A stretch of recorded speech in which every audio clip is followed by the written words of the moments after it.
नमस्कार, आप देख रहे हैं पॉलिटिकल आइडिया। मैं हूं प्रदीप कुमार। मित्रों, आज हम बात कर रहे हैं प्रशांत किशोर द्वारा लगाए गए आरोप का, जो कि भारतीय जनता पार्टी के प्रदेश अध्यक्ष दिलीप जायसवाल पर एक गंभीर आरोप लगाया है प्रशांत किशोर ने। और ये केवल आरोप नहीं है मित्रों, ये बिहार के राजनीति की सच्चाई है।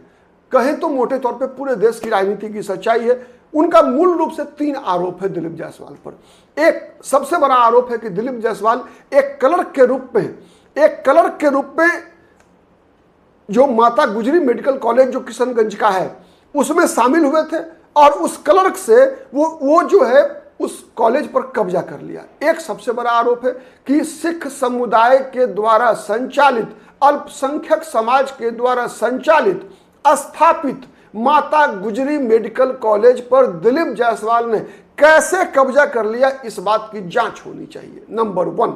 नंबर 2 आरोप है दिलीप जायसवाल पर कि दिलीप जायसवाल ने इस कॉलेज से नाजायज तरीके से इस कॉलेज के ट्रस्ट पर मूल जो कॉलेज के संस्थापक और उनके परिवार के लोग थे उन लोगों को निकाल दिया और किस प्रकार से अपने परिजनों को उस ट्रस्ट में शामिल करके इस कॉलेज पर कब्जा कर लिया, किस प्रकार से उनके परिजनों को निकालते गए और जो सरदार मोलेश्वर सिंह उनके परिजनों को किस तरीके से निकालते गए और अपने परिवार के लोगों को उसमें शामिल करते गए। यह एक बड़ी जांच का विषय है। इसके आरोप पहले भी लगे थे, लेकिन प्रशांत किशोर ने कहा कि यह बात सच है कि ठीक है कि भारतीय जनता पार्टी जब नीतीश कुमार के साथ सरकार में रही तो भारतीय जनता पार्टी जो है वो कोई कार्रवाई नहीं की। इस बात से मैं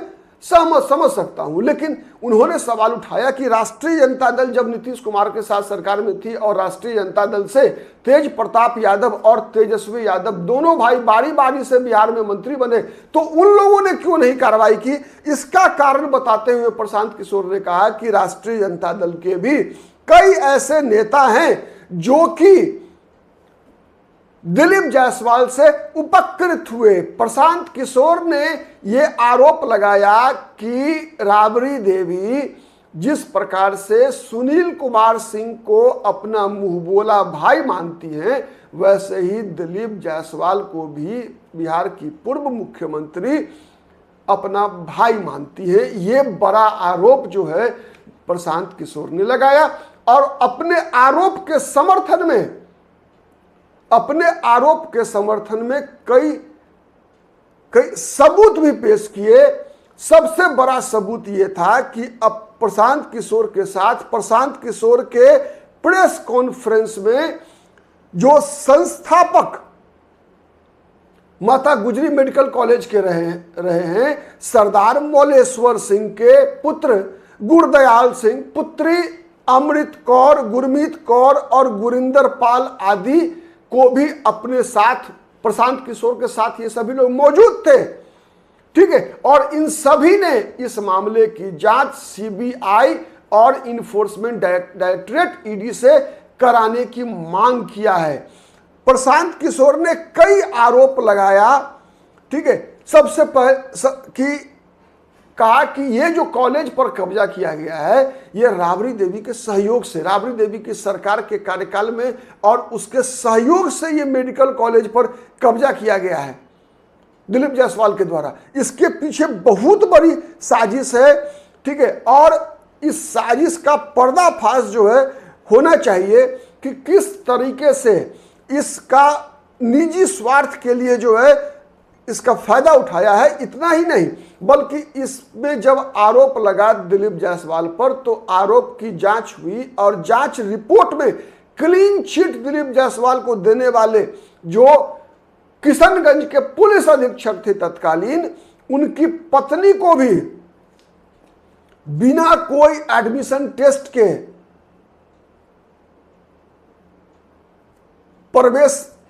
एडमिशन मिल गया उस मेडिकल कॉलेज में और वो एमबीबीएस कर भी गई।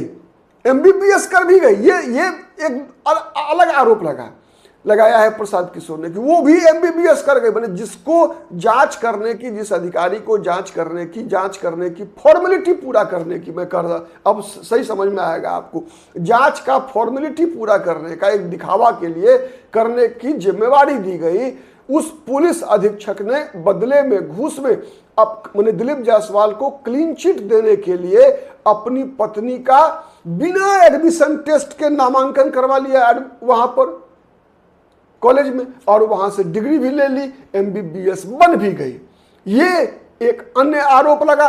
इसके अलावा एक और भयंकर आरोप है, और इस आरोप पे तो इतनी बड़ी सच्चाई है कि केवल ये दिलीप जायसवाल का कॉलेज हॉस्पिटल नहीं, माता गुजरी मेडिकल कॉलेज नहीं, बल्कि बिहार के 80% जो निजी अस्पताल है उसकी अगर जांच हो तो बहुत बड़ा खुलासा होगा मित्रों। और यह है कि आयुष्मान कार्ड के जरिए अवैध रूप से सरकारी पैसों को लूटा जा रहा है, पूरे देश भर में लूटा जा रहा है।